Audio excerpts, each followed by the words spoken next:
Nesta semana, o cerco se fechou um pouco mais em relação aos golpistas ligados a Jair Bolsonaro. E golpistas em vários sentidos. Golpistas de golpe político e golpistas de esquemas também, de corrupção. Bom, primeiro, foi a vez do ex-diretor da Polícia Rodoviária Federal, Silvinei Vasquez.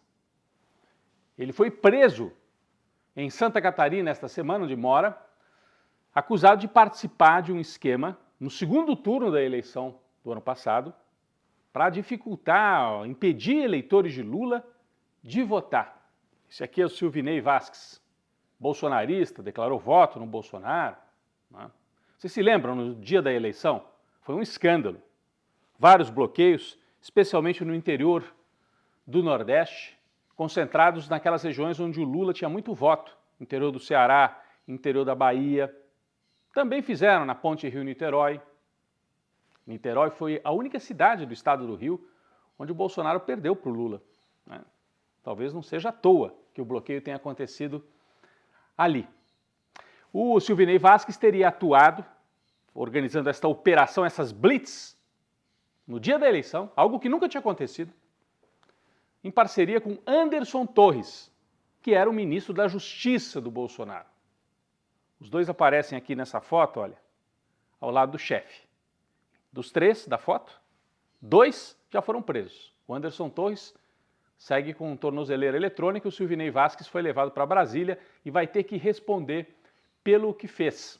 A Polícia Federal pediu a prisão dele, porque já havia localizado no celular de auxiliares de Anderson Torres e Silvinei indícios dessa articulação. Por exemplo, este mapa aqui, é uma planilha e um mapa do Brasil, indicando as cidades onde o Lula teria tido mais de 70%, 75% dos votos no primeiro turno e, portanto, eram os locais ideais para fazer blitz no segundo turno, para atrapalhar, que é o lugar onde o Lula teria muito voto. Bom, a informação é que no dia 19 de outubro, portanto, entre o primeiro e o segundo turno, aconteceu uma reunião na sede da Polícia Rodoviária Federal em Brasília, com diretores, chefes de setor, de núcleos importantes da PRF, uma reunião em que todos foram orientados a não entrar com o celular, não podia gravar, não podia ter o risco de que alguém gravasse um trecho da reunião. A pauta da reunião, oficialmente, eram detalhes burocráticos. Só que não. Nesta reunião, segundo foi apurado pela Polícia Federal, nesta reunião, eles trataram da operação para o segundo turno. Além disso, a Polícia Federal pediu busca e apreensão nos endereços de 10 pessoas ligadas ao Silvinei na direção da PRF. Chefes de inteligência, chefes superintendentes. Por quê? Indícios de que o Silvinei estava coordenando os depoimentos para tentar trazer uma versão falsa do que aconteceu naquele mês de outubro. Por isso que houve pedido de prisão. Ele, solto, estaria operando para coordenar, segundo a polícia, né, para coordenar depoimentos falsos. A dúvida é, ele tomou essa decisão de fazer uma operação no dia do segundo turno da cabeça dele? Ou só ele e o Anderson Torres? O chefe não participou? No dia da eleição, Alexandre de Moraes, que era o presidente do TSE, mandou parar aquelas operações. E a PRF não parou. Até que, já no período da tarde, Alexandre de Moraes convoca o Silvinei Vasquez para o TSE e, numa reunião muito rápida e ríspida, diz o seguinte: pare agora, ou então você vai ser preso. Aí ele parou, mas já era fim de tarde, não teve mais efeito, o estrago estava feito. E nesse mesmo dia da eleição, o que é mais grave, Silvinei Vasquez sai desse encontro com Alexandre de Moraes e vai ao Palácio se reunir com o chefe, com Jair Bolsonaro. Indícios de que o Bolsonaro estava sendo informado, estava coordenando, estava participando de tudo. Então está chegando muito perto do Jair Bolsonaro. Nesta mesma semana, eu falei de golpistas, né? Nesta mesma semana, um outro fato grave. Busca e apreensão na casa de um general do Exército Brasileiro. Eu não me lembro de outro caso assim. O general é nada mais, nada menos do que o pai de Mauro Cid. Sabe o Mauro Cid, esse ajudante de ordens do Bolsonaro, que cuidava das joias, tentava vender Rolex, cuidava de tudo para o Bolsonaro, fazia o rachadão para Michele Bolsonaro. Bom, o pai do Mauro Cid é general, também chama Mauro Lorena. Foi colega de turma do Jair Bolsonaro na Academia Militar, na AMAN.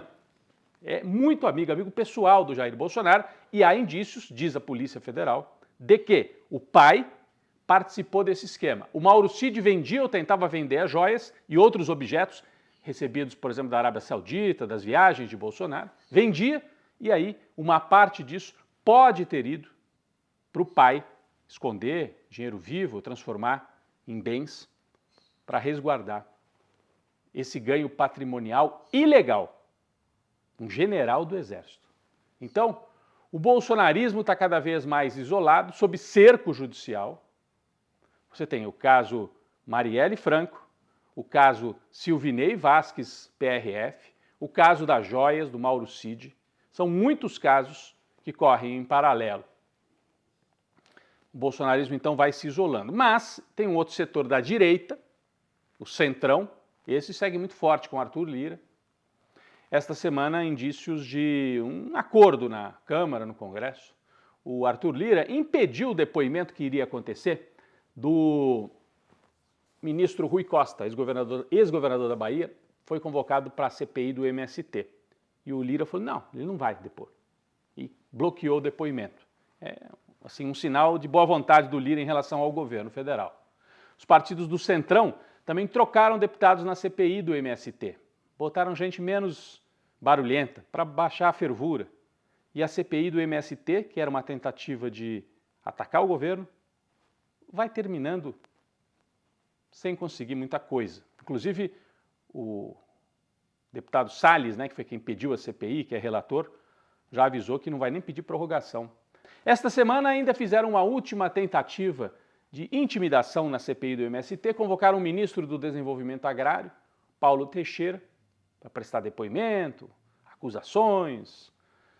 Não deu certo. Ministro muito tranquilo, respondeu tudo com tranquilidade, não houve confronto, mas foi firme no que precisava. Diz que não aceita ataques aos movimentos populares do campo e que eles são importantes para o país. Vamos acompanhar o ministro na CPI.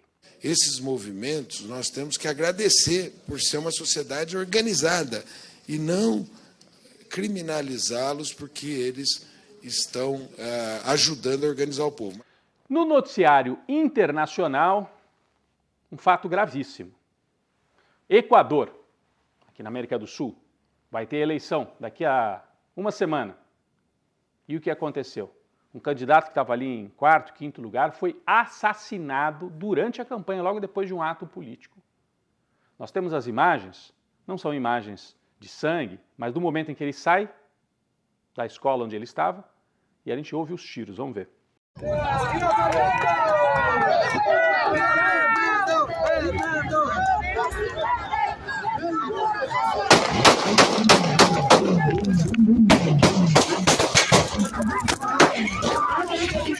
Bom, Fernando Villavicencio, infelizmente, faleceu, levou 3 tiros na cabeça, foram muitos tiros ali no momento, várias pessoas também ficaram feridas, já pessoas presas, mas é um caso estranho, hein?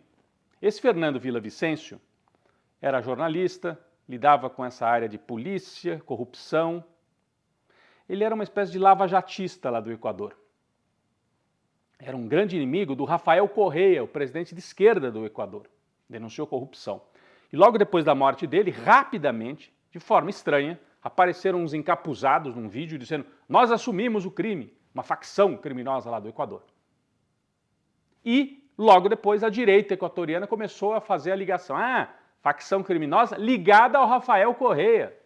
Como se o Rafael Correa, o grupo dele, tivesse mandado matar o Fernando Villavicencio. Era como se aqui no Brasil falassem assim, o PCC, o PT, né? É a mesma história. Então, precisa ser investigado, nós lamentamos a morte, a violência política, é algo muito grave e mostra que esse envolvimento da violência da extrema-direita com o crime coloca em risco a democracia em toda a América do Sul.